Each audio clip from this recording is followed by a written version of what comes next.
कराएंगे आप दिल्ली में गद्दी बैठ तक जो गद्दियों पर बैठे उनको मिनट शांति नहीं, आपको कैसे शांति मिल जाएगी? ये तो आपको रोकना चाहिए। जो बड़े बड़े धर्ममानी हैं उनको एक क्षण मात्र के लिए शांति नहीं, आपको कैसे शांति मिल जाएगी? बड़े बड़े विद्वान हैं उनको तो शांति मिलना चाहिए विद्या के कारण, लेकिन उनको भी शांति नहीं। जो पढ़ी लिखी गई है वो इधर किधर जाओ के तौर पर तुमने सब पूरी दुनिया का तबादला देखा, लेकिन ऋषियों मुनियों ने जो अकल परिश्रम इस भूमि पर किया था और ये धर्म की भूमि थी उसका परित्याग कर दिया। तो मनुष्यों के सामने इतने जानवर काटे जाते हो, इतने पक्षी काटे जाते हो, इतने आदमियों का कतलेआम हो, इतनी चोरियां होती हो, इतनी डकैतियां होती हो, बाजारों में बेईमानियां होती हो, झूठ और बोला जाता हो। इधर तुम्हारे मंदिर चले गए, कहाँ तुम्हारे देवता गए, कहाँ तुम्हारी महफिल पर इबादत चली गई, कहाँ तुम्हारा कोई यंत्र गिरजा में चला गया। सब बोलता मानो एक समय पर इंसान रोता और चिल्लाता है, कोई रास्ता इसको दिखाई नहीं देता और फिर गड्ढे में गिरने के लिए चले जा रहे हो। तुम गड्ढे के लिए कभी पूछा तुमने?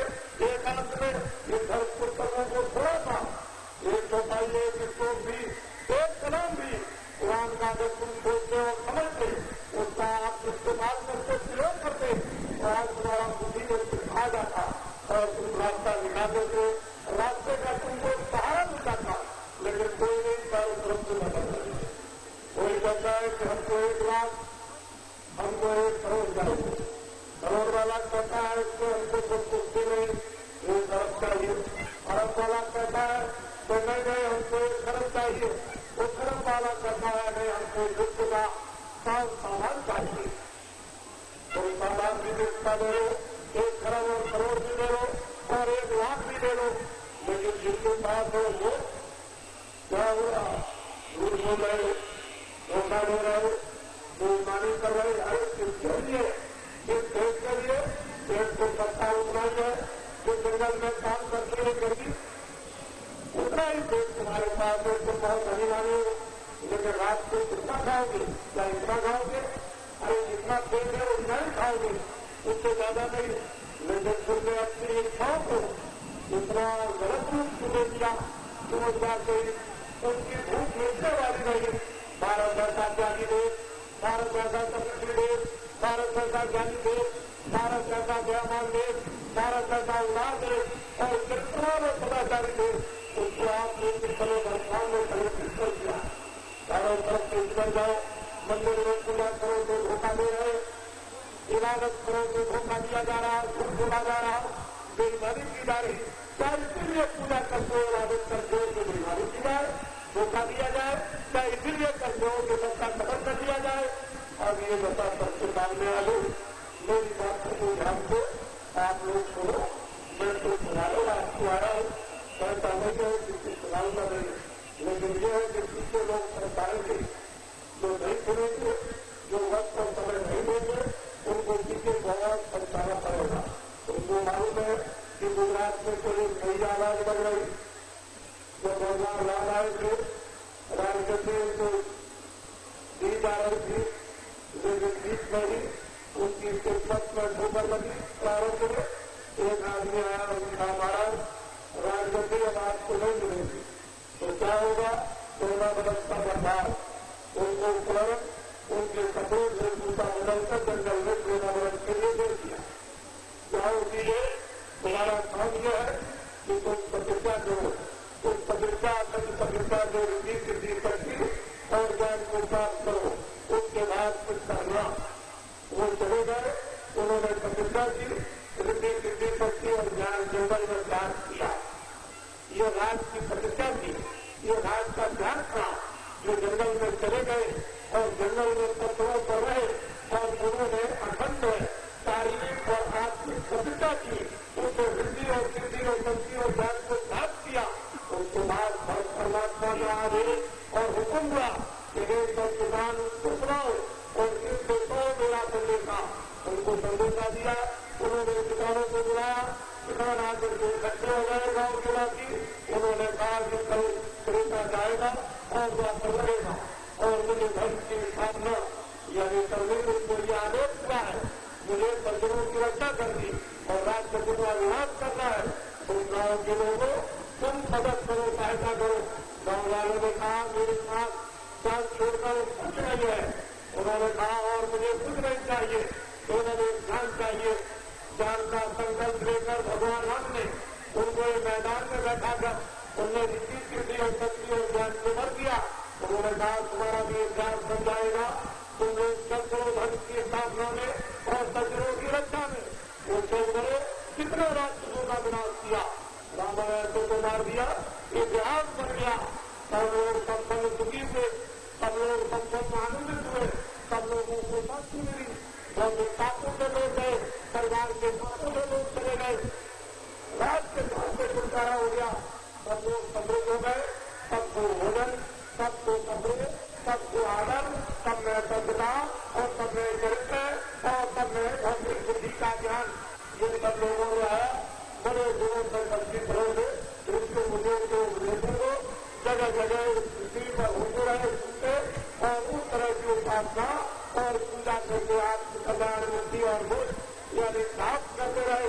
और उन्होंने रामायण में लिखा है कि संयुग देवी संधि जानी जब तक समय बदला आप उस समय के सलाह में कहे और विषयों भूमियों से अलग अलग हो गए तो फिर बुराइयां आपके अंदर आ गई, आपके मन में, आपकी बुद्धि में, आपके चित्त में, आपके अंतःकरण में जो कर्मों की गतिविधि आपके ऊपर आई उसको आत्मा में लग गई और ढक गई और उसको उसका ज्ञान जाता रहा। उसके पश्चात में फिर उस शक्ति आई उसको मारने के लिए और आपको उनका जाए कुछ करना वो बाहर पुरुष करना वो तो यही तो पैदा हो वो ऐसे ही उनके और भी बच्चों मार दिए गए। लेकिन उस समय पर आए और वो आते ही उन्होंने जो अपना चमत्कार दिखाया उस योजकों ने उसका इतिहास बना हुआ है। लेकिन आपको जानना चाहिए कि ग्वाल बाल उन्होंने भी प्रतिज्ञा की और ग्वाल बालों को उन्होंने सहयोग के लिए आग्रह किया और जब ग्वाल बालों ने अपनी जान को संकल्प बोल दिया कि जान देने के तो वही कृष्ण भगवान से उन्होंने धन्यवाद किया कि वहां पर जाएगा कल लगेगा। तो लोग मदद करो धर्म की स्थापना में, सज्जनों की रक्षा में और लोगों के विनाश में। और वही बात लोगों के सामने आई और इतिहास बन गया और काम भी पूरा हो गया, वापस खत्म हो गया, कल बन गया। ये सब कुछ लिखा हुआ लेकिन बीच समय में अब आपको कोई बोल नहीं है कि किसकी हत्या होनी चाहिए, किसकी नहीं होनी चाहिए, किसकी रक्षा होनी चाहिए, किसकी नहीं होनी चाहिए, किसको बताइए किसके लिए न्याय करना चाहिए, किसके लिए नहीं करना चाहिए। ये सब कुछ आपके सामने कुछ जाने हो गया, सब शुरू हो गया। चिल्ला के सबों के हमको न्याय मिल जाए, चिल्ला के सबों से हमारी रक्षा हो जाए, चिल्ला के सबों से हमको शांति मिल जाए, चिल्ला के सबों से हमको आनंद मिल जाए। लेकिन उसका अर्थ नहीं हो गया। अब मैं कुछ कहूँगा, मैं तो वैसे देश के अंदर बहुत दिनों से ये काम कर रहा हूँ। सारे लोग में जीवन भी जाओगे, चाहे बाबा जी को आपने देखा न हो, लेकिन आपसे आपको संशोधन सुनिया होगा और बाबा जी के साथ को भी बड़ी लोग कि वर्षा समय में मुसलमान जो अपने मुकदमे बड़े बड़े समझ हैं और हमारी बात को अच्छी तरह से समझने की चेष्टा करो। और मैं उस जमाने का आदमी हूँ जब यहाँ संसद में देश को आजाद करने का नहीं प्रारंभ हुआ था, तब भी यहाँ मौजूद था। मैंने उन आदमियों को देखा, जागीर महाराजाओं को देखा, उस प्रजा को हमने देखा। उसके बाद जब ये सबसे बड़ा प्रारंभ हुआ कि देश को आजाद होना है तो मैं उस समय पर यहाँ मौजूद था और 28 वर्ष तक लगभग ये आजादी का कार्यक्रम चलता रहा। 48 में वो गांधी जी को हो गए, 25 साल मुझे अभी देश को और हो गया है और अभी और देखने का समय है। इसलिए मैं उस अनुभव को इस वर्तमान और आगे आने वाले अनुभव से ये अच्छी तरह से मेरी दृष्टि में ध्यान है। ऐसा मत समझिए कि बाबा जी को अनुभव किसी चीज की जानकारी हो।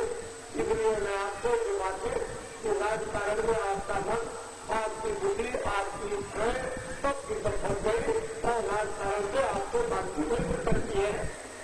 फिर ग्रस्त के कारण में जो राजकारण का फूट आपको अगर खराब हो गया उससे भी आपको शांति नहीं मिलेगी और जो बाजार कारण आपको बढ़ाया राजकारण का उससे भी आपको शांति मिलने वाली नहीं।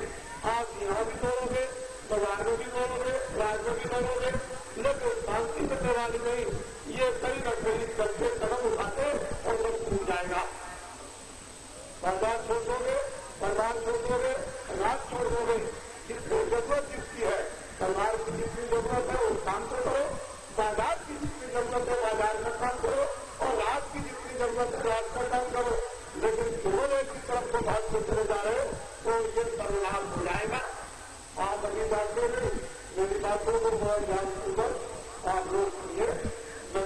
कहना चाहता था उसको आप जब सुनेंगे ये हमारे बच्चे हैं और बच्चा मैं वास्तव में आध्यात्मिक पूजा कि मानव शरीर में बनाता हूं उसने सर्वोपयोग किया है कि आत्मा को लगाना ज्ञान चक्षु देवने को देने को तीसरा दे उसकी विद्या जो मानव शरीर में भंडार भरा हुआ है उसको दिखा ये तो विद्या मुख्य लक्ष्य है मनुष्य शरीर में आत्माओं का खजाना है उस खजाने को जलाकर के आपको देता हूं ये तो मेरा मुख्य लेकिन जब आप संसार आकर के परेशान करोगे तो मैं बहुत परेशान हो गया मुझे आपकी बात ले लो मुझे दुआ दे लो बड़ी बीमारी है बड़ी तकलीफ है घर का गुजारा नहीं चलता खेती में अनाज करना नहीं होता लड़का बीमार हो गया स्त्री बीमार हो गई और ये बीमार हो गया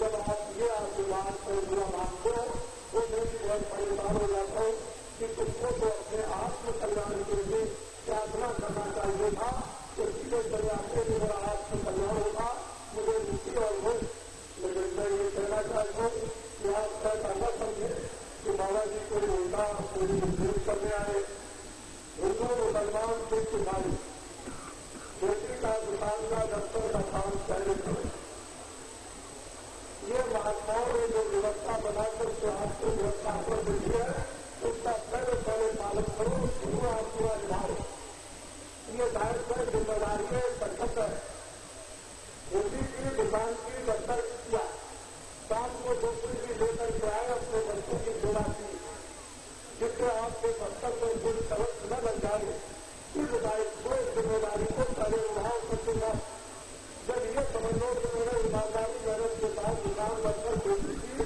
शाम को आए खेत के साथ बच्चों की सेवा की जिससे घर में मिल जाए जब कोई भी काम का समय रात्रि में न हो तो हिंदू मनुष्यों की मंदिर में आधा घंटा बच्चों भगवान का रहना मुसलमान गिरफ्तारी लोगों से आधा घंटा बच्चों किनार की सुनाना ईसाई शादी में आधा घंटा बच्चों दान की शादी सिख जो है आधा घंटा तुरंत का पाठ नाम की कमाई चारों धर्मों और चारों धर्मों के लोग वास्तव में अपने अपने काम में लग जाए कि तुमने काम किया शाम को बच्चों की सेवा और रात को प्रार्थना और लागत भजन तो किसी को बुराई किसी में घंटा खड़े नहीं मिलेगा सारी की सारी बुराई सारी की सारी तकलीफ चाहे जातियों की हो चाहे जातिवाद की हो चाहे मुसलमान की हो चाहे हिंदूवाद और चाहे सिख विवाद की हो चाहे तुरंत की हो चाहे मुस्लिम की हो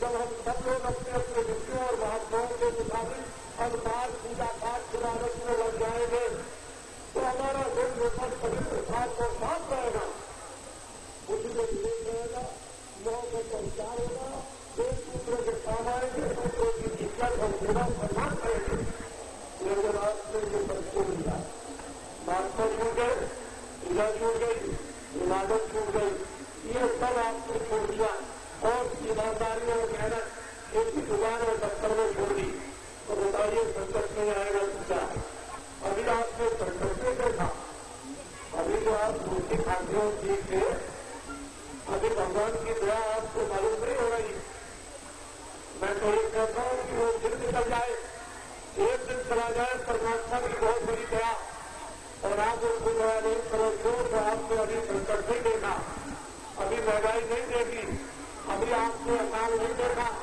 अभी कोहराम और ड्राइवर नहीं देखा अभी कपड़ेआम आपको नहीं देखा जब उधर सामने आने वाला उस समय तो ये सब घटनाएं होगी उस समय फकीरों और महात्माओं की देश में जंगल में मानो इंसानों में प्रकार और रटन होगी तो आप ये कहोगे कि वो विभूतियां वो महारात्माएं जो किताब लगती किताबों में पुस्तकों में बताई गई उन्होंने रास्ता को नहीं बनाया ऐसा नहीं होता जुड़े जुड़े वो आंदोलन से वो मिलता रहेगा वो परंपरा परमात्मा कभी भी गर्मी में नहीं आता अपनी एक जीवात को वो भूमंडल पर अपने बोध में अपने ज्ञान में भेज देता है और वो आकर के आपको उसका कर देता और यहाँ की लौकिक मानवता की सब प्रकार की शिक्षा हर प्रकार की चाहे वो हाथ को देखने की हो चाहे घर के सुनने की हो चाहे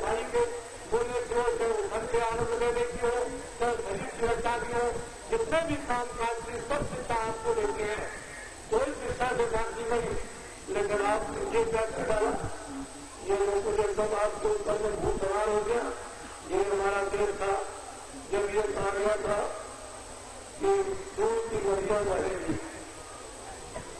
हम लोगों को इतना ही सोचना चाहिए था कि किताबों में लिखा है भारतवर्ष में दूध की नदियां बहती थी। ये सबको घरों में सबको खाने को मिलता था। हमने भी देखा अपने सामने की बात। वो बताएगा लाखों में 5-5 किलो ये मिलता था हमारे जमाने में। समझ लीजिए 2 पैसे मजदूरी मिलती थी। एक सप्ताह की दफ्तर में काम करता था, उसको 3 रुपए मिलते थे हमारे सामने। और उसमें भी चारा में वो खर्चा करके बचाता था। उसके बाद कुछ दिनों के बाद में फिर 4.5 रुपए हुए और उसके बाद में फिर कुछ दिनों के बाद 7 रुपए हुए और बहुत दिनों पर 7 रुपए बर्दाश्ती को मिलते रहे। लेकिन वो भी बेचारा खाता और बच्चों को भी पढ़ाता था।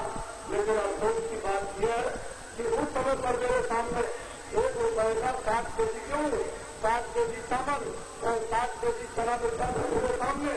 और एक आदमी उठाने बाजार से नहीं ले जा सकता। लेकिन अब क्या हो गया, उस पर आपको सोचना चाहिएगा, उस पर आप विचार करते सबसे सब। लेकिन ये बातें सब खत्म हो गई। दूध की नदी का विचार ये सब खत्म हो गए। जब क्या हो गया, कितने लोगों मारे जाते, कितने घर मारे जाते, कितने भैंस मारे जाते, कितनी भतीजा मारी जाती, कितनी भेड़े मारी जाती, कितने पक्षी मारे जाते। और फिर इस देश में कितनी सब्जियां, कितने अनाज, कितना गेहूं, कितना पत्थर, कितना तेल, ये सब उत्तर खत्म हो गया। इसको आपने भूमि बना दिया। जो जात भूमि थी, जो सभ्यता की भूमि थी, जो आनंद की भूमि थी, जो उत्तरों पर मकान थे, लेकिन कितने लोग सच्चे ईमानदार और कितने जो है उदास और दानी और कितने आदर सत्कार करने वाले, ऐसा उस समय पर भी था। हमने भी उसको देखा है, लोगों की सेवाएं भी देखी है। लेकिन अब हम सड़कों पर बैठ के देखते, जो सड़कों पर रोटी और पानी लेकर के बैठते थे और कोई भी रास्ते में जाए तो भूखा नहीं जाता था। और दरवाजे पर आकर जो आप ठोका मार देते हो तो ये किधर चला गया। तुम कहोगे पहले अनाज नहीं था, पहले दूध ही नहीं था, ये सब कुछ था। लेकिन तुम्हारे अंदर इनकी हमें के अंदर में इतनी ज्यादा इच्छा जाग गई कि आप दूसरे मुश्किल नहीं जमा करना था, एक प्रवृत्ति लोगों में लग गई। तो इसलिए ये देखिए आप क्या होता है, रोज आप सोचते हो अपने कानून को कि वनस्पति जीवे सूर्य की सर्दी बनाई जा रही है। कभी कभी सोचना पड़ता है जो मुसलमान मेरे यहाँ पर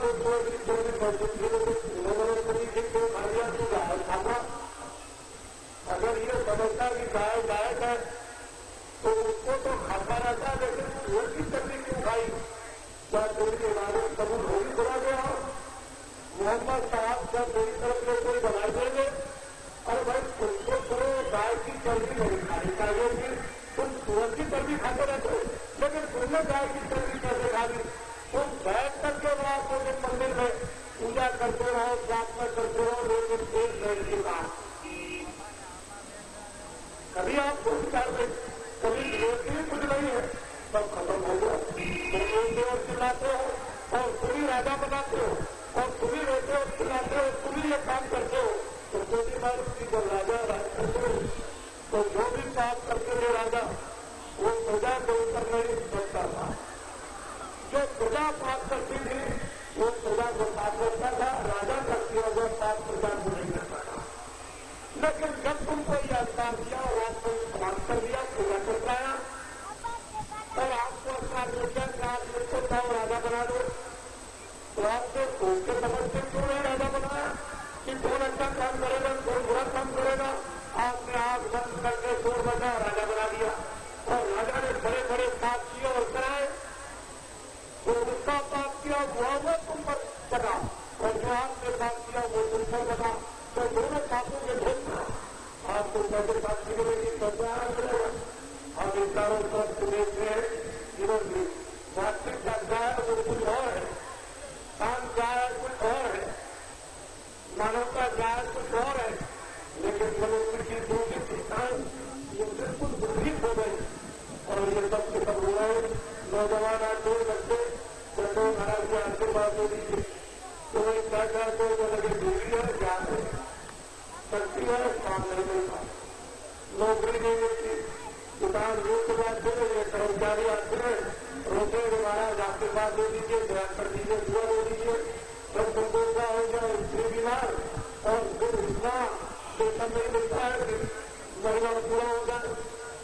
ये जोड़े से ये सारे दुकानदार जो है ये कहते हैं हमारा क्या हो गया, मुझे भी ध्यान कर दीजिए, बड़ी परेशानियां दुकानदारी में और व्यापार में, चारों तरफ से हिंदू और मुसलमान ये सब करता। जब मैं लोगों को देखता हूँ तो वह तुम्हारे प्रयोग करते हुए गरीबी दूर करेंगे, ये तो गांधी जी का दायरा था, हमने भी पूरा था। उन्होंने कहा था कि मेरे देश में ये जो फटे कपड़े पहनते हो,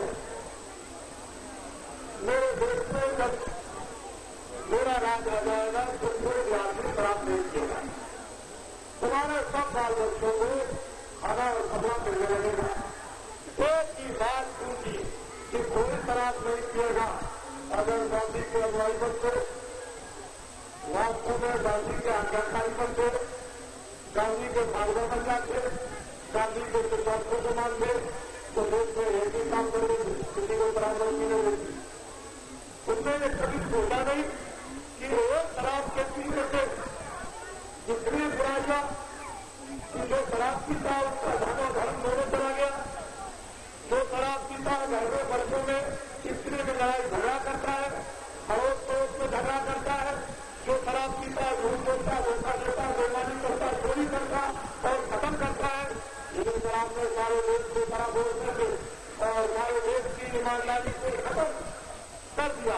और ये तमाम तरह के खत्म हो रहे 36 साल के अंदर करोड़ों आदमी बहुत बेगुनाह यानी मार दिए गए, उसका लेखा जोखा और इंसान का करीब से बड़ी प्रतिष्ठा के भाग मिलता। सचू क्रेता द्वापर सचू चारों लोगों में प्रतिष्ठा कीजिए और खुद जब जमा हो जाए तो मनुष्य मिलता है।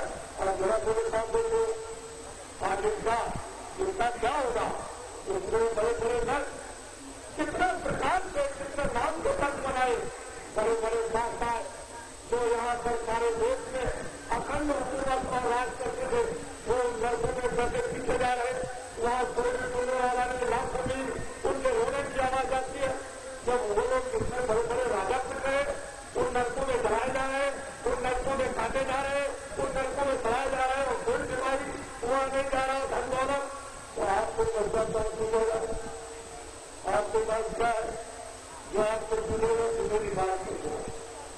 मैं दोनों तरफ की बात आपको सुनाऊंगा, इधर की तरफ मानवता मानवधर्म और आध्यात्मिक है, उसको दोनों तरफ सुनाऊंगा। हम जानते हैं अच्छी तरह से कि आपको क्या बीमारी है, बीमारी की दवा माताओं के छात्रों और सही के वो जो तुम सोच रहे हो दिल्ली में और अहमदाबाद में मिल जाएगी बीमारी की दवा, वो मेरे वाली दिन तुम सब चले जाओ अहमदाबाद और सब के सब तुम दिल्ली चले जाओ और लोकसभा में बैठ जाओ जाकर, लेकिन बच्चा बीमारी की दवा देने वाली नहीं।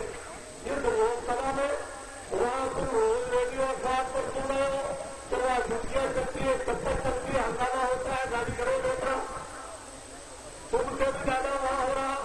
तुम अगर सोच रहे हो कि चलो मैं वहां चला जाऊंगा तो वहां ये करने वाली चीज नहीं, तुमको नॉर्थ से अपनी जगह आना है, जगह छूट गई है, स्थान छूट गया, वो महात्माओं का महान व्यक्तियों का स्थान छूट गया, उनके पास सारा छूट गया, उनका उधर छूट गया, उनका ज्ञान छूट गया, अच्छाई बुराई की पहचान छूट गई, उन सबसे बच्चा चाहते हो यदि थोड़ा होता अगर कुछ पूरा का पूरा जानना है, ये सब अहमदाबाद से चला जाए तो क्या उसको मिल जाएगा, कभी नहीं मिल सकता है, कहीं भी चले जाइए, क्या ये पूरे जामनगर की एक आदमी को संपत्ति दे दी जाए, उसको मिल जाएगा, नहीं मिलेगा, उसका शक्ति नहीं जाएगा, उसकी बीमारी नहीं जाएगी, उसकी अमृत नहीं जाएगी, उसकी चिंता नहीं जाएगी, तो सारे दुख का जो दिया जाए तो ये बचे वो तो कुछ और काम है, उसको तुरंत ध्यान से मैं जानता हूँ तो बीमारी है और आप विवरण सुधारो, ये विचारों तुरंत चाहिए। अगर मैं इधर से शुरू करूँ तो हो जाए, ये नौजवान है, पहले तो आप मुझे देखें, मेरे पास कोई बच्चा नहीं, कोई भी जाति बनता नहीं है जिसके लिए मैं मोह करूंगा, जिसके लिए मनता करूंगा, झूठ बोलूंगा, धोखा दूंगा, बेईमानी करूंगा, चोरी करूंगा, ठगी करूंगा या रिश्वत दूंगा, मेरे साथ को होगा। मेरे साथ को लोगों के लिए ये लोग बैठे और खड़े नहीं बैठे या मैं इनका बच्चा हो जाए मेरे बच्चे मोटी बात करते रहो तो ये बच्चों की तरफ से शुरू कर दो तो आता है, क्योंकि 1 करोड़ स्कूल के बच्चे निकलते हैं 1 साल में, यानी 3 साल के अंदर 2 साल के अंदर में मतलब 2 करोड़ बच्चे 3 वर्ष के अंदर निकल जाते हैं। 1 लाख की नौकरी इंडिया में ला देता है, ये हमें बजा में दोषता होगा। माता पिता को परेशान और हैरान के लिए तो क्या करेंगे, तो खेती का काम कर नहीं सकते, नौकरी मिल नहीं करती है तो उनकी तरफ से बोलने को कोई आता नहीं। तो ये बेचारे हमारे किसान बैठे हुए हैं, ये बड़ी तकलीफ में उनकी तरफ से कुछ लोगों को कोई आता नहीं। ये हमारे पेट साहूकार जो उद्योगपति है ये बहुत ज्यादा परेशान, ये मुझको मालूम है, मैं सबके उपचार को लाता हूँ और सबकी दवा मेरे साथ है, लेकिन आपको उधर दवा नहीं मिलेगी, वो मृत्यु पुण्यों को आपको थोड़ी दवा मिलेगी, वही आपको आना होगा, आप कराइएगा। लेकिन घरों में तो बात आती कम से कम, तो चलो हम कर्मचारी की तरफ से ये बात कह रहे हैं। और कर्मचारी तुम अपने दिल पर हाथ रखो कि 700 रुपये आपको सरकार लेकर देता है, घर में रोज पीट करके झगड़ा करके 30 दिन में आपका वेतन खत्म हो जाता है। तो 10 दिन को कहा जाओ कहाँ जाओगे, 10 दिन घर का चलाने का खर्चा कहाँ से आएगा। फिर उसके बाद में 4 बच्चे ऐसे जामनगर शहर में, तो स्कूल में बच्चे का 30 रोज का खर्च होता है, 30 को 12 तो कहाँ से आएगा। फिर घर में बच्चा बीमार, स्त्री बीमार, खुद बीमार, माँ बीमार, तो दवा का दाम डॉक्टर की फीस एक तरफ से आएगा, तो दवा सबसे कम सोचो, ये बात सोचो। मैं तो सोचता हूँ कि ये काम जो प्रताप सिंह जिनको आप कहते हो अर्थशास्त्र जानते हैं, मैं तो समझता हूँ कि वो लोग साधन उन्होंने बैठ करके समाधि में काम सुने हुए वही सोचा कि हमारे देश में जो सबसे छोटा आदमी उस पर कितना मोटा खर्चा, खाने का कितना, पैसे का कितना, दवा का कितना, बच्चों के बीच का कितना, उनके ऊपर कितना लगेगा, ये सब कुछ एकांत में बैठ करके वो आपको शास्त्र बनाते होते क्या समस्या को समाधान हो जाता। न बेचारा चिंतित रहता कर्मचारी, इनको 2,500 रुपया अस्पताल को उनकी भी वजारत, इनके जन तक पूछिए, ये मत करिए आप, इनको बढ़ा दिया, इनकी बुद्धि देश के लिए बिक गई, आपकी बिक गई इस देश के लिए। तुमने ईमान को नहीं किया, तुमने धर्म को नहीं किया, अपनी संपदा को नहीं किया, अपने चरित्र को नहीं किया, इसको करने के लिए फिर आपके पास रह आ गया। उसको आप सोचे अच्छी तरह से, तो मैं उनके लिए इसको जानता हूँ कि कर्मचारी अधिकारी किसी भी दफ्तर में काम करते हो उसको मुझे मतलब नहीं, तत्पर होना चाहिए। कर्मचारी अधिकारी जिनकी 50, जिनकी 55, जिनकी 58 की सर्विस न गई, ये खत्म कर दिया, इसको काटिएगा। 50 साल की नौकरी, 55 साल की नौकरी, 58 साल की नौकरी कर्मचारी अधिकारी की खत्म कर दी जाए और क्या दिया जाए 30 साल का, कितने साल की 60 साल की करूँ, याद रखना 80 साल की 60 साल। बड़े ध्यान से मेरी बात को सुन रहे, जब ये रिटायरमेंट पूरा 60 मिनट का आदाय करे, उसी दिन दफ्तर में कागज रखा हुआ जमा तैयार हो, जो सूची आपकी कितनी कागज खर्च देगा और पेंशन के लिए जब रजिस्टर का रिटायरमेंट का दफ्तर करने जाए तो 16,000 को पकड़ा दिया जाए।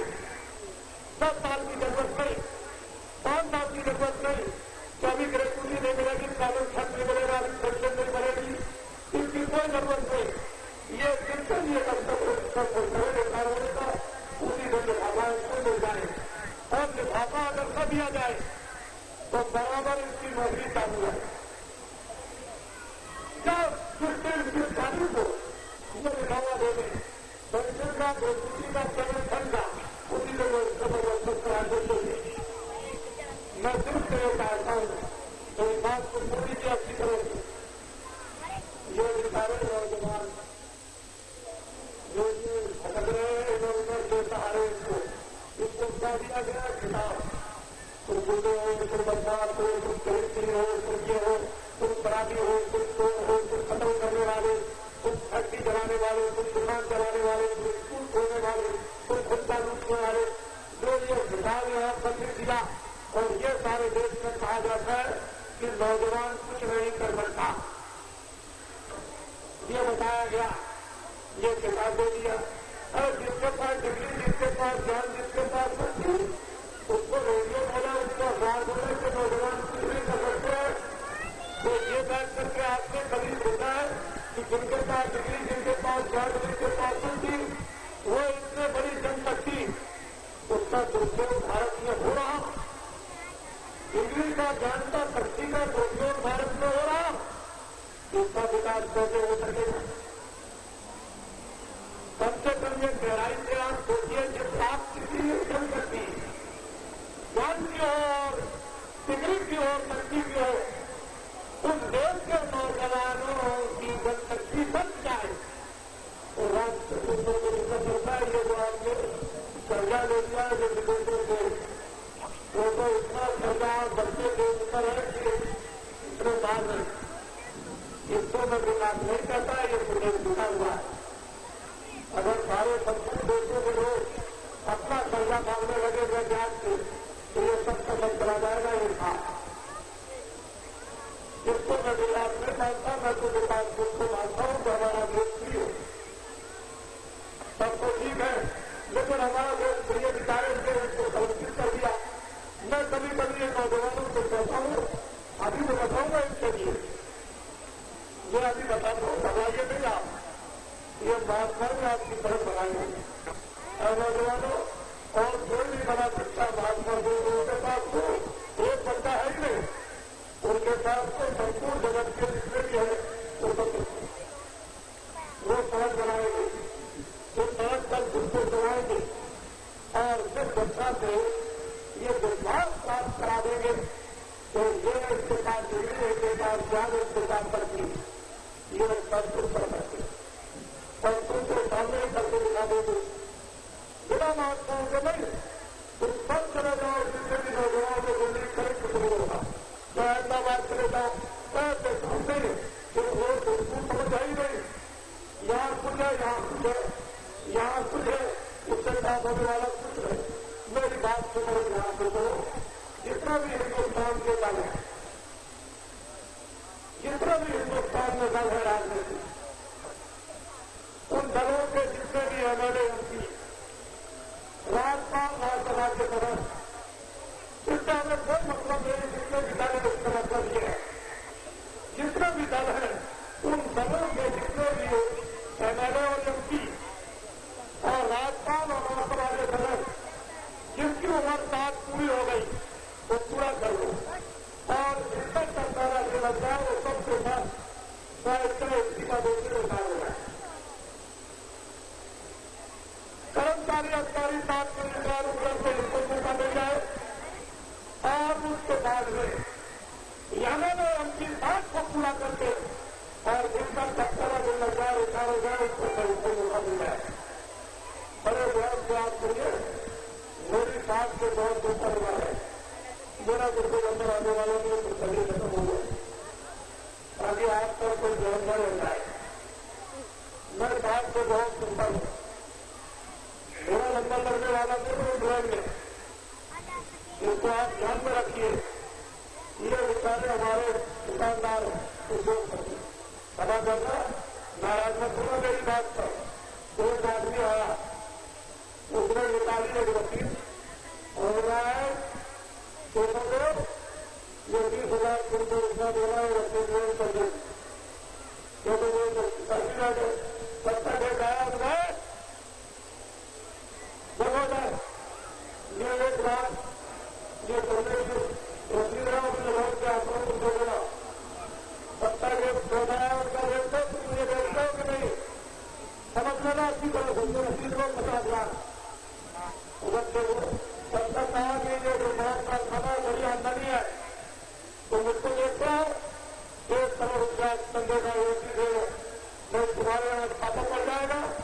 तुम्हारे यहाँ मतलब यह है तुम्हारा लखन तक हो जाएगा, तुम्हारी फैक्ट्री हड़ताल कर दिया जाएगा। इस तरह को फंस हो गए। वो बेचारा उद्योगपति और देश का होता है जो दुकानदारी करता था, और इतनी रिश्वत, इतनी घूस बची गई, इतनी रिश्वत, इतनी घूस, और वो खर्च रुपया इन दुकानदारों विचारों के, और ये लेकर के चले गए दिल्ली। ये वजह है क्या करें, कोई साल वस्तु की भेजे।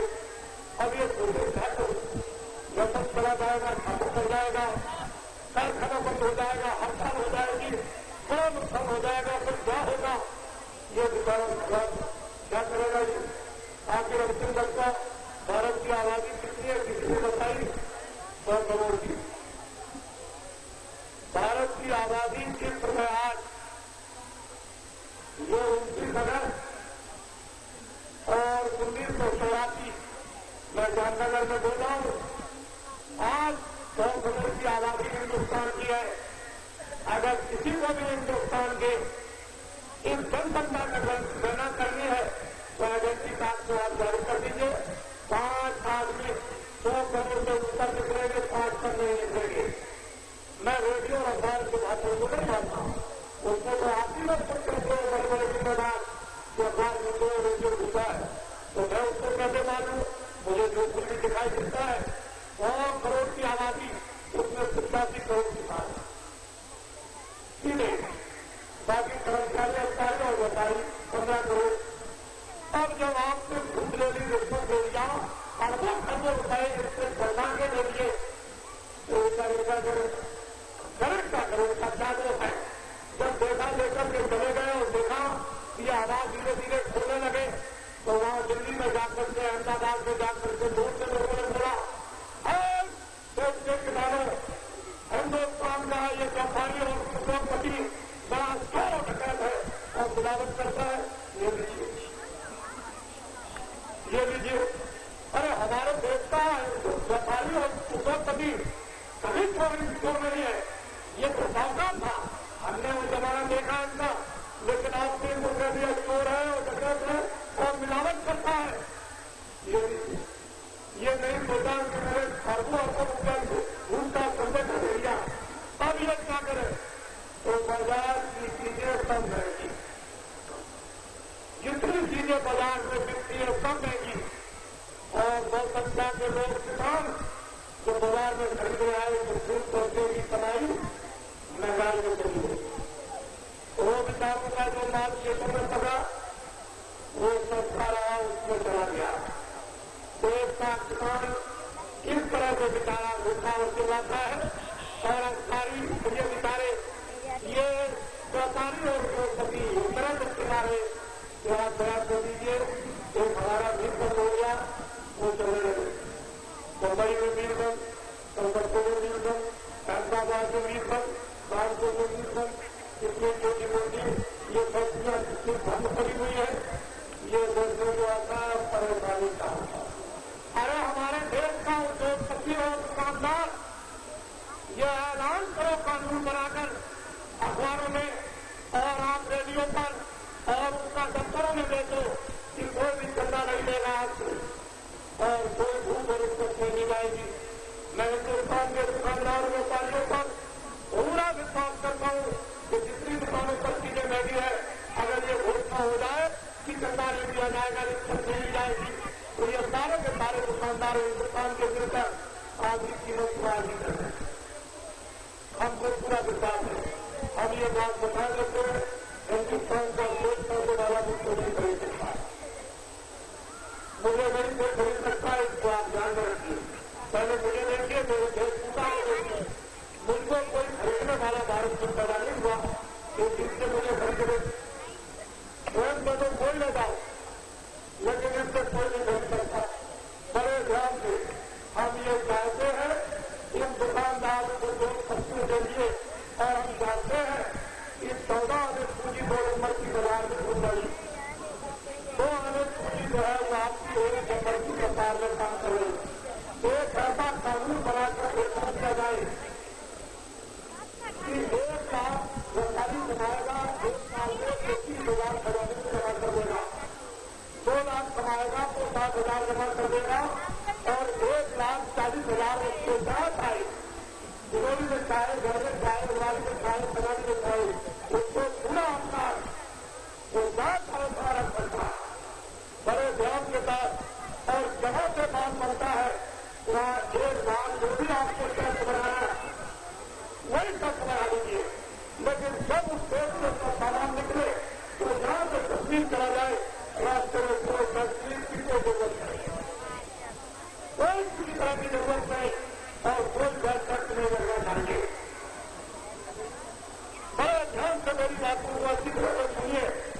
अभी मैं आपको कुछ मालूम नहीं की बात समझते कुछ जानते नहीं है। कानून उसका बना दिया जाए कि ऐसा कर दिया जाए कोई टैक्स नहीं इसके ऊपर में, कोई टैक्स नहीं और कोई सबचार्ज नहीं, इसकी कोई जरूरत कोई आवश्यकता नहीं है।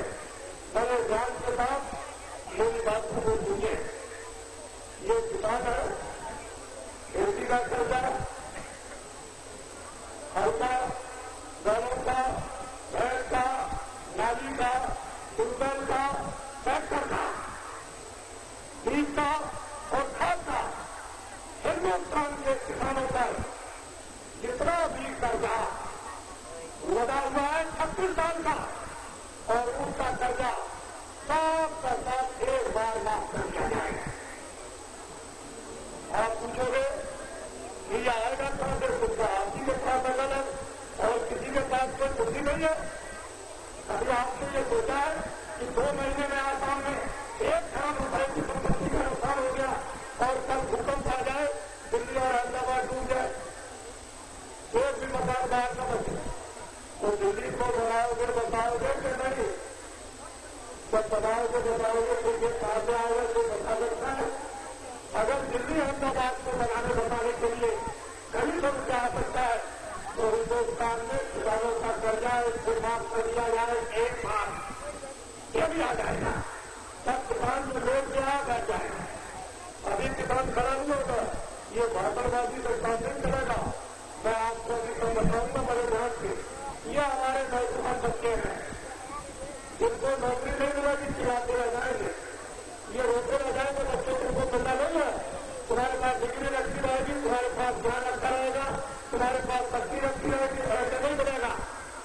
मैं जब पूछता हूँ किसानों से गरीबी से बोली तो सब खिलाते हुए हाथ से करेंगे, तो उनको न्याय मिल गया, बड़े देर में हो गया। मैं उनसे पूछता हूँ तुम्हारी रक्षा हो रही है तो नहीं हो रही रक्षा। अब ये 3 चीजें जो प्रधान थी, चलो गरीबी तो छोड़ दो, लेकिन 2 चीजें आप दे देते, एक न्याय और एक रक्षा। एक आदमी हाईकोर्ट रहकर आ जाएगा, उसके पास में 2 एकड़ जमीन है, यहाँ से समय बर्बाद कर दो आने जाने का खर्चा और वहाँ एडवोकेट को 5,000 रुपए देने सरकार कर जाएगी, फिर आ जाएगा, फिर जाएगा, उसको न्याय मिलेगा 30 साल के लिए।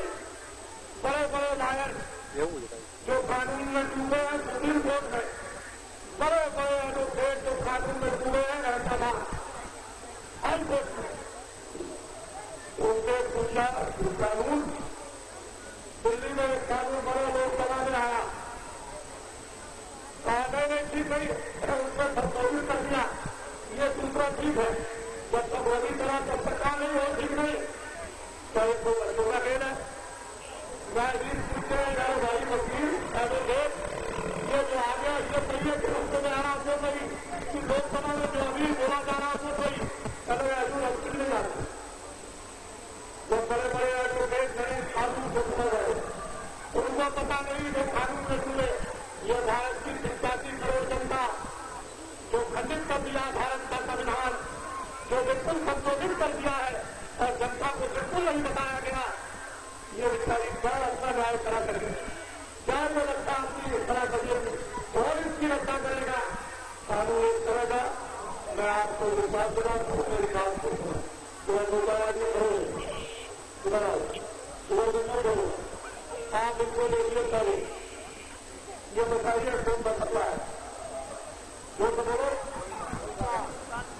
संतान है, जिस पर करते हैं संतान घोड़ा घूमना, ये आपके सामने मैं आपको मैं बता रहा हूं, ये 1 करोड़ आदमी इसके ऊपर है। 3 महीने की इजाजत थी कि उसको परीक्षा को वहां मिले और बता दो कि पहले लोगों 1 साल पूरा हो गया और 1 साल के ऊपर दूसरा से पूरा होगा। 1 करोड़ आदमी 100 लाख बिल्कुल कर रहे हैं। आपके कोई भी बच्चे जिनको पढ़ाया लिखाया उनसे बहुत ही बच्चे से मेरे बच्चे कुछ है, इसको पढ़ने से सोचता होता नहीं करता, जिसको आप संतान को डाल दो तो बच्चा कहेगा आपके मेरे माँ बाप बाप में और छोड़ दिखाएगा। 1 करोड़ आदमी इस संतान को आप इस भौतिक में ये कर रहे हैं तो आपको सोचना होगा कि जिस आदमी ने 1 करोड़ को संतान करा दिया, 1 करोड़ संतानधारियों को क्या नहीं करा सकता। ये बात क्यों नहीं बोलती?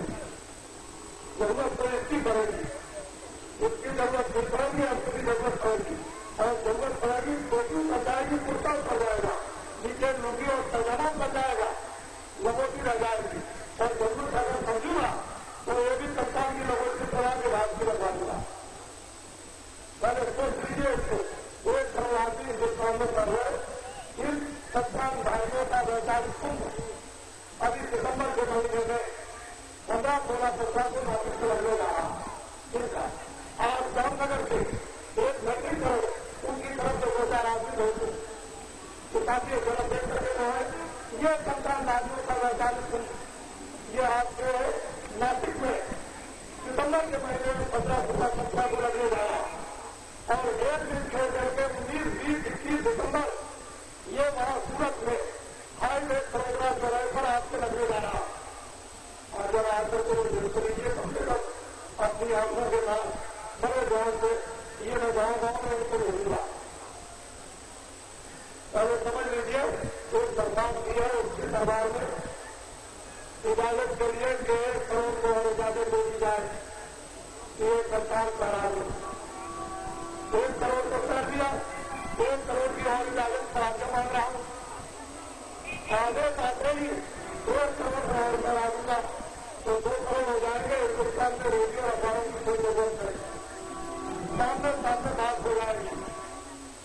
ये जो कुछ कहेंगे सब करेंगे, उनको बनाना पड़ेगा, ये दिखाना होगा। इनको बच्चों की फिक्र नहीं होगी, उनकी कोई नई व्यवस्था होगी। ये आप तो बच्चा जो समझेंगे सभी खाद्य सरकार जो हिंदुस्तान का कानून जो खंडित कर दिया, जो बदल दिया, संशोधित कर दिया, इसमें कुछ नहीं जान रह गई। सारे हिंदुस्तान का पूरा कानून एक बात समझकर दोनों गली के बैठ के बना दिया जाए, पूरा कर दिया जाए। वो लोकसभा में नहीं, वो भर्ती नगर में नहीं, दोनों गली के कुछ ही पत्नियों में ये हिंदुस्तान का कानून बदल कर बना दिया जाए और जनता को इकट्ठा करके जगह जगह पर जनता को इकट्ठा करके उसको पहले बना के सुना दिया जाए और सारी जनता ये सारी प्रजा उसको सुधार कर दे कि ये ठीक है, वो समय पर बरकत हो जाए, लागू हो जाए। मैं आपको विश्वास दिलाता हूं कि सारा विश्व हिंदुस्तान के संविधान को ले जाएगा उतार कर और अपने मुल्क में जारी कर देगा। यह हमारे भारतीय धर्म और गौरव का यह बेहतर है कि चलो दिल्ली कहा गया कि दिल्ली वाले दिल्ली बैठे तो दिल्ली वाले फिर आपसे दिल्ली मांग रहे और जहां वाले कहते हैं उनको दिल्ली पहुंचा दो और वाले कहते दिल्ली से काम नहीं होगा। जब तक हिंदुस्तान का पूरा विधान एक तरफ से नहीं बदल दिया जाएगा खेलों के नीचे बैठकर, तब तक मैं आपको विश्वास दिलाता हूं आपको न्याय मिलेगा, आपकी रक्षा मिलेगी, आपकी गरीबी नहीं जाएगी, ये दिक्कतें बंद नहीं होगी, ये चंदे बंद नहीं होंगे, ये सबका जीवन सार्थक हो जाएगा और एक बार फिर समझ आ जाएगा तो किसी के हाथ में नहीं रहेगा। तुमने नहीं देखा ये जनता, ये पिता, ये बहू है, ये दुल्हन है, इसको समाज को जितना रखा, इसके घूमत को अच्छी तरह से रखा है, इस जनता ने उसकी सेवा की, इज्जत दी। लेकिन जब इस बहू का इस पिता का जीवन सुधार दिया और बड़ी बड़ी सल्तनत को सदन के कर दिया, यह किसी को बख्शी नहीं है, उनके दिल पर चोट लग गई है। ये ऋषियों मुनियों की संतान है, जो जब जगह उनके उभर जाएंगे और जगा दिए जाएंगे तो फिर इस देश को कोई रोक नहीं सकता। ये समुद्र से भी बड़ी है, लेकिन वो जो दुनिया भारत में निसंदेह पैदा होंगी और सर्वत्र भारत प्रश्न होगा, मेरी बात को सुनो। कलयुग में कलयुग जाएगा और कलयुग में कलयुग आएगा। अभी कलयुग आया नहीं ना, अभी कलयुग आया और आप लोग अगर सोचते हो कि कलयुग हम सो जाएंगे तो चला जाएगा, तो जाने वाला नहीं। उसने आवाज बनाई थी, हिंदुस्तान के हिंदू मुसलमान इंसान और आदमी, ये जो तुम पुराना सोना देखकर जो सोना है उससे आराम नहीं मिलेगा। और बड़े राजनीति बड़े लोभी लालच बुरी बना, तुमने एक आजादी और तुमसे कहा करवा देंगे, तुम्हारे मेरे साथ में तुमको सुख मिलेगा, तुमको आराम मिलेगा, तुमको संपन्नता मिलेगी, तुम 20 साल तक उसका ऋण मत देना, तुम मत देना। और लालच में आ गए, जब संजू सामने आगे तो खड़े हो गए, अंत में क्या है तो रामायण की, गीता की, भागवत की, पुराण की, मंदिर में जाते हो, सब बोलते थे कोई मंत्री की सेवा करते रहे, सेवा करते रहे, अलग करते थे, पैसे का तो बंद रहो। तो गीता कर दी, रामायण कर दी, सत्य कर दिया, गुलाब कर दी, पूजा करना कर दिया, इबादत करना कर दिया और सत्य में प्रार्थना करना कर दिया। कहा गया का जीवन जीव है, अब मुझे हाथ करो, तो आपने हाथ कर दिया, उसने अपने भंडार में जो पैदा करना डाला, मुझे लोग ये पैदा करवा दे, ये लोग ये झूठ है। आज से जितना साल उतना घर में झूठ बोला, कभी पत्नी ने झूठ बोला, बच्चों में भाभी ने झूठ बोला, जितना चाहो उसका झूठ बोला, बाजार में झूठ बोला, दुकानों पर झूठ बोला, खेती में झूठ बोला, पूजा में झूठ बोला, रामायण पढ़कर झूठ बोला, गीता पढ़कर झूठ बोला, भागवत पढ़कर और झूठ बोला, क्या शादी में जितना चाहो खूब झूठ बोला। दूसरा कर्जा उसको माफ किया, वो धोखा देना, जिनको चाहो उसको धोखा दो। तीसरा कर्जा माफ किया, वो बेईमानी करना। थोड़े मैदान में किससे पास जाओ, बेईमानी करो, ये मकान किसी तरह खो देगा, कोई इससे जाया इसकी जरूरत नहीं, ये बोलो कि मेरा मकान और घर का सामान देगा। थोड़े मैदान में गिरदारी करना, फिर उसके बाद ये चोरी करना, लो ये डकैती करना और फिर ये खत्म करना, जिसका चाव कर देना, कोई जाया इसकी जरूरत नहीं है। और जिनको उसने कहा लोग उड़े दिया, उन्होंने बहुत खराब किया, कितने चावल किए, सारा संसार करो, अब आपको धोखा मिलेगा। अभी नहीं हो सकता, इसलिए मेरी बातों को दोहराई कर सुनो और सबको आपके ऊपर मैं जानता हूँ कि आपको क्या बीमारी है, उस बीमारी का क्या क्या कर रहा है, उसका मैं उपचार करना है। मैं जवाबों को ये करता हूँ जो भर्ती हो जाए, आप संस्कार मत करना, लेकिन वही में भर्ती होकर के आप मदद करना है, अपने घर पर रहना, मैं घर बना देता हूँ और उसी पर आपको चला देता हूँ। मैं आपको विश्वास दिलाता हूँ कि जब भारत का संविधान बदला जाएगा और हिन्दुस्तान के 85 करोड़ जवान पर याद कर लेंगे, सबके घर सबको न्याय मिलेगा, सबको रक्षा मिलेगी, सबको भोजन मिलेगा, सबको कपड़े मिलेंगे, सबको रहने को स्थान, एक भी भारत का नौजवान जो इस साल को बदले नहीं कर सकता, सबको काम मिलेगा। तो कुछ नहीं करता, और तुमने इतना नहीं सोचा कि जिसकी गाड़ी में सबकी गाड़ी हो आग लग जाए, तो मैं आपकी गाड़ी को बढ़ूंगा, अपने आप को लाओ, अपनी बुलाओ, पहले गाड़ी को, मेरी गाड़ी में आग लग जाए तो मैं क्यों जाऊंगा, आपको जाऊंगा। तो वहां दिल्ली में आग लगी है उसकी गाड़ी में, तुम्हारी गाड़ी क्यों बुझाएगा, अपने अपनी बुझाने में लगे हुए हो, तुम्हारी कोई बुझाना नहीं आएगा। और अगर तुम्हारी बहुत अच्छा करेगा, तुमको न्याय देगा, उसको तुम 200 रुपये कम पूछता, ये इधर उधर के रास्तों के सामने और ये गहराई से आज सोचना कि भारत का पूरा विधान बदल दिया जाए, सबको न्याय मिलेगा, सबको रक्षा मिलेगी, सबको खाना मिलेगा, सबको काम मिलेगा, कोई दुकान में अर्थात नहीं, कोई कारखाने में अर्थात नहीं।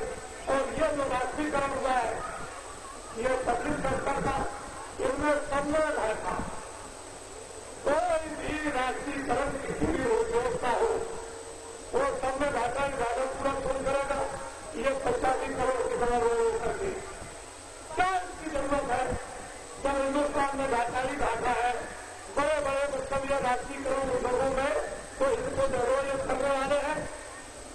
और दुकानदारों, जो लोग राज करें वो कभी भी व्यापार मत करना, जो आप व्यापार करो राज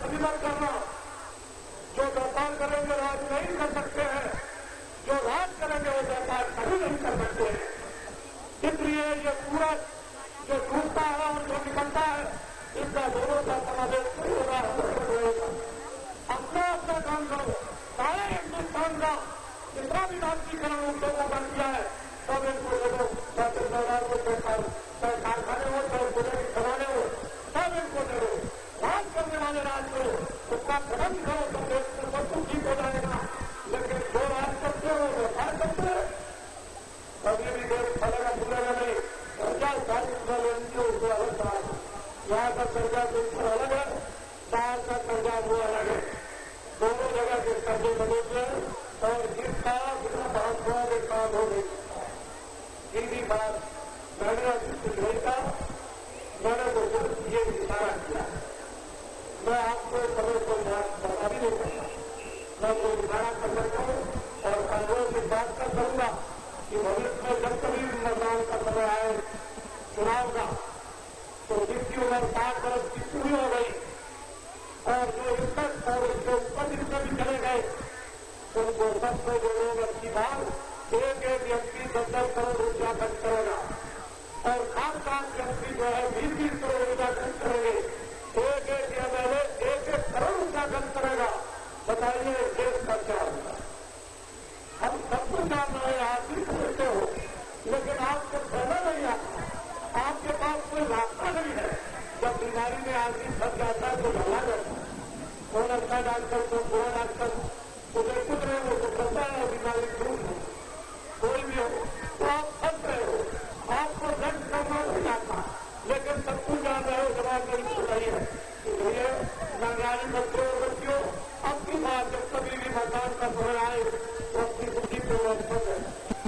ये बुद्धि के बराबर कोई दर्शन नहीं है, ये सबसे ये दान है जो बुद्धि का दान आप देते हो। ये हीरे जवाहरात खुद के सामने जब ये बुद्धि दान आपसे दे दिया तो सारे दान आपसे दे दिए, बिल्कुल जो आप इसको बचाव करके रखो, सवाल करके रखो और जिनकी उम्र 60 हो गई हमारे एमपीओं को एक तरफ से सभी दरबारों को निकाल कर घर को दो तरफ करो। जो रास्ता आपके सामने पीड़ा आएगा, साफ आएगा तो आपकी समझ में आ जाएगा, जो समझ में आ जाए और आपको बात को सीखी गई, वो बात आपको समझी गई, आपको रोजी बात हमारा उसमें क्या है, हमको क्या मिलेगा। हम तो ये सोच रहे थे कि नवीनों को बताएगा रास्ता, ये मदद करेगी, इनको हाथ सुधार होगा, इनको जीते जी फल मिलेगा, इनको जीते जी भरपूर मिलेगा, इनको जीते जी भगवान का सीधा चित्र में दखल होगा। हम सोच रहे थे आपको भी उसी तरह से हो जाएगा, लेकिन उनका किसी को गया और आप खाली गया। ये बेचारी परिवार की समस्या में आप इनके पास जाने वाले नहीं, मैं आपके पास ले जाने वाली हूँ। आपको तो कुछ पता नहीं है, ये खेल झूठ भैया है, जो लोग देख रहे हो उसको समझकर इसको देखो और समझकर इसकी हिफाजत कर लो। इसमें रहने वाले मुझे बना देता है कुछ होगा हो जा रहे होगा और जो शिवात्मा को नरकों में पहुंचा दिया, उस चौरासी में आपने इसको डाल दिया, उस कारागार में तो इतना लंबा थोड़ा कारागार है जो वहां तुमको तुमसे जाएगा तो कौन तुम्हारी रक्षा करेगा। इसलिए शिवात्मा को ऐसी जगह मत पहुंचा दो कि बहुत बड़े दुर्भाग्य लागू हो जाए। अरे भागशाली भागीदारी बना दो, ये अच्छी बात है, ये आपके लिए। तो ये मैं आपको जानकारी बता दूं, ये मेरे नमूना राज्यों पर भी बात करूँ है, सब प्रदान करने की जरूरत नहीं है।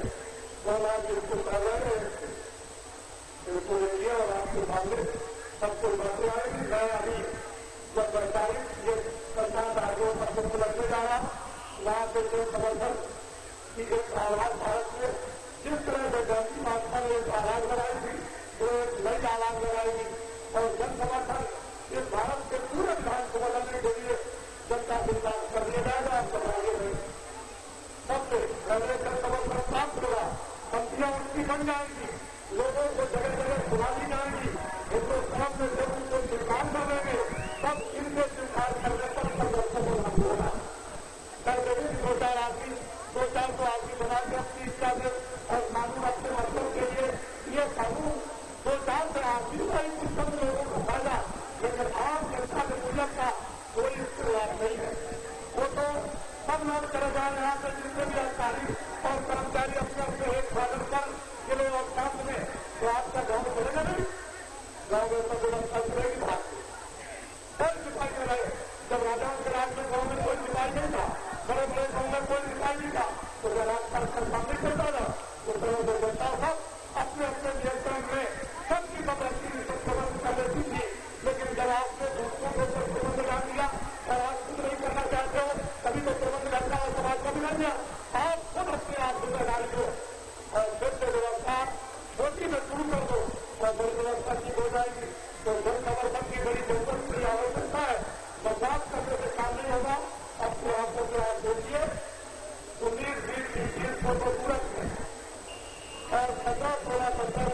आप देखिए आज तक ये बात दिखती है, वो भी सितंबर में वो भी सितंबर में हो जाए और ये बात आज जरा देख लो कि जब पूरे सूरत के जाओ या ऐसा याद आओ चले जाओ, जब मैं जाऊँ थोड़ा सा आगे बढ़ जाऊँ, अपनी आंखों से देख जाओ और देख जाओगे तो ये बात हो जाएगा कि भारत की अग्रणी और ऐसा परिवर्तन होगा कि जो हिंदुस्तान में लोगों को शब्द में भी मालूम नहीं, सब में भी पता नहीं है कितना भारी परिवर्तन होगा।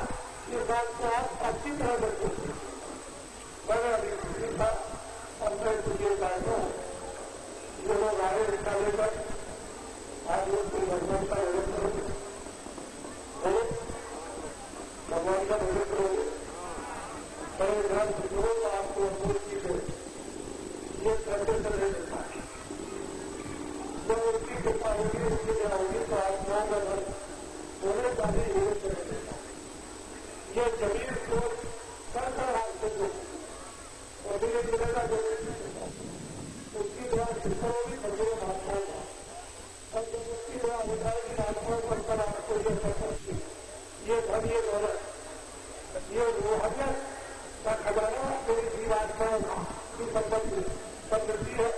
तो ये समझो आज कि भगवान की मेरे ऊपर जवाब और इस जवाब को आप मैं जानता हूं कि आपको लेना नहीं आता, ये भी मैं समझता हूं कि मैं देखूं तो आपको रखना नहीं आता, लेकिन जो आपकी वर्षा को जो मुझे आदेश हुआ है तो मैं बता दूं। अब न रख सको ये आपकी मर्जी की बात, न ले सको तो आ जाओ, लेकिन क्या है कि वर्षा हो गई और बीज खा रहेगा और जब वो वक्त आएगा समय आएगा तो ये बीज देगा तो ये खाना आएगा। तो महात्मा जिस उद्देश्य लगे रहते हैं वो अपना उद्देश्य पूरा करते हैं। तो जो अनुभव चीज लीजिए वो राजकारण की बात अलग है, ये अलग चीज है। ये मत समझिए कि मैं दुआकार हूँ, मैं भाई देता हूँ नहीं, मैं दोनों तरफ इधर भी आपको हर तरफ पहुंचा दूँ और उधर का भी आपको हर तरफ पहुंचा दूँ, ये नहीं सभी पहुंचा दूँ और जब भी पहुंचा दूँ दोनों तरफ तो आप राष्ट्रीय संपत्ति आत्माओं का भगवान का सच्चा नाम सच्चा रूप सच्चा आत्मा मैं अभी आपको ये दिखाऊँ और वो चीज ये आप दे दीजिए और सब लोग ये खड़े खड़े जो बैठे हो बैठे रहो, जो जो मैं भगवान का नाम बोलूंगा सब लोग मेरे साथ में बोलना। आपकी आवाज धीरे धीरे मेरे कानों पर आनी चाहिए ताकि मैं ये समझूं कि आप भगवान के नाम का आपको पालन कर रहे हो नहीं, इसलिए आपकी आवाज मेरे कानों पर धीरे धीरे आए। जो जो सामने बोलूंगा हाथ बोलना, जब तक चुप हो जाऊंगा तो आपको बोलना आवाज बोलिएगा। जो आपको बताया जो दिल्ली के लोग बनाए तो आप सेवा करते हैं उसके अंदर का कितना खर्चा है कभी आपने सुना? 1 मिनट में 1 लाख दिल्ली की लोकसभा के अंदर खर्चा बाहर कर रही, 1 मिनट में 1 लाख, 7 मिनट में 7 लाख, 8 घंटे में 5 करोड़, 1 महीने में 1 करोड़ 50 करोड़ और 12 महीने में 18 लाख। हिंदुस्तान के रेलवे और पोस्ट ऑफिस कारखाना आमदनी का इसमें 2 अरब 1 अरब की होता है, इसमें जवाब देना नहीं होता, इतना खर्चा किया कौन देगा? कोई ग्रेजुएट कर कोई मुख्यमंत्री देगा, ये सब 50 करोड़ किसानों को देगा। ऐसे 1000 खर्चे मैं आपको बता दूं, आपकी होती बिल्कुल ताकत हो जाए कि देश का क्या होगा, धर्म का क्या होगा, कर्म का क्या होगा, आत्मा का क्या होगा, ये हो क्या जाएगा। अरे तुम आत्मा को वैसे गिरा दो, अपनी जिम्मेदारी को लेकर गिरा दे रहे हो, उधर लगे जा रहे हो, उधर तो बहुत कुछ है, वो तो जब तुम सुनोगे तो तुमको बताऊंगा। अभी तो उसकी जरूरत नहीं है, अभी तो केवल इशारा करने की जरूरत है। और ये बताओ आप कि अंदर कुछ बुरा नहीं था, बोलिए नहीं था, ये बताइए सबसे मन से अंदर किसी की आलोचना करेगी, सब लोग बोले आलोचना करेगी, ये बात किसी की आलोचना की मन बता दो, मन की तरह दो, आलोचना करने लगे उनकी आलोचना की, उनकी आलोचना से क्या हुआ? जब 7 बरस से ऊपर बुद्धि हो जाती है तो हमने देखा अपनी आंखों से 2 आदमी मंत्री जी को किसी को बैठा दो, 2 आदमी उठाते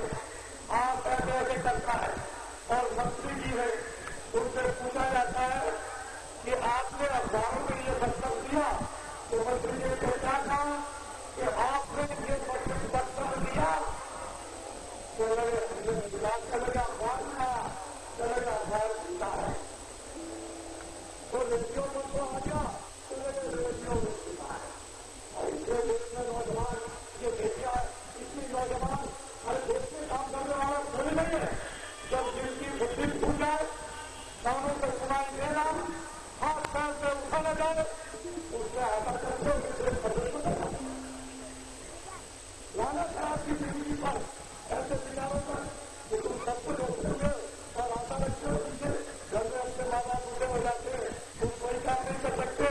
वो ऐसा है कि विचार आपका गलत हो, इतनी लोग लालच है स्कूटी पर जो पहुंचा देगी समझ कोई देर में रहता है। ये छोड़ो इसको, इसके साथी होगा 60-50 साल की उम्र में अपने बच्चे को 8-7 साल पढ़ाने के लिए उसी के साथ पिता का छात्र को हम जो नहीं होगा। इसी तरह से हिंदुस्तान के लोगों को इन नौजवानों को आने चाहिए लेकर खड़ा। ये नहीं कलम कलम का कलम करेंगे, आप उसका कलम नहीं करते हो। जब आप भर्ती हो जाए उसका बोलेंगे और हम फिर बात करा देंगे। हमको आपकी तरफ से है बिल्कुल तैयार, लेकिन आप कहोगे करेंगे आप कलम करके आप बोलेंगे तो अपना तरफ राशि हो सकती वो आपने चर्चा नहीं है। इसलिए बातों को ध्यान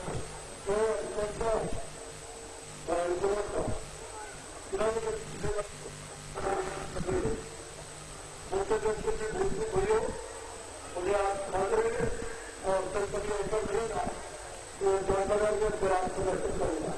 क्योंकि वो छोटा आदमी है वो महात्मा नहीं आपका जरूर है और अगर मैं आपकी जरूरत हुआ बाहर से अंदर से सकता है।